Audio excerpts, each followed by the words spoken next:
Hi, I'm Mike McAllister from RockSolid Floors. I'm here today with Ben Sieben to introduce you to the RockSolid concrete coating system. Ben's going to go over some of the high-level attributes of the product, and then we'll get to rolling some coating out. Yeah, so the concrete coating kit covers 200 square feet per kit. That's with 2 coats required. It's applied with a 3/8 snap roller out of a pan to a nice, smooth, even finish. Well, let's get to rolling, Ben. Sounds good. All right. So the first thing that you need to do is take out all the contents of the bucket and then pour the polymer, the dry powder, back into the bucket, and then open your tin shot and add that to the bucket of dry polymer. And then from there, with the concrete coating, it takes 32 ounces of cold, clean water, and you'll want to dump that into the bucket. And you can use the tin shot jar as the measurement tool, since those tin shot jars are 16 ounces apiece. Will hold 16 ounces of water. Once you add your water, you can take the wooden mixing stick and mix the product for 3 to 4 minutes. After that, let the product sit for a half hour and then remix for an additional 3 to 4 minutes. And then your product will be ready to use. And Ben, why do we let the product sit? That hydrates the polymers. That half hour, you need to displace any of the clumps of polymers that's in the bucket, and that half hour allows that to happen. And it also will make a smoother mix for you to apply to the concrete. All right, and we're back. So Ben, we have an exterior surface here. What do we need to do for prep today?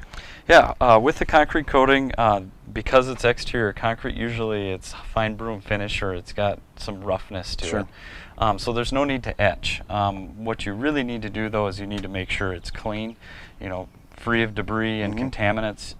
You can power wash it. You can use the RockSolid oil destroyer to get rid of any contaminants.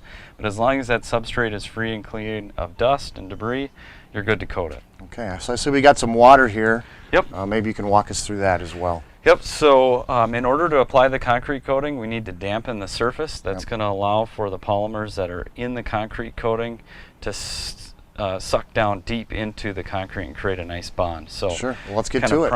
Prime it with the water first.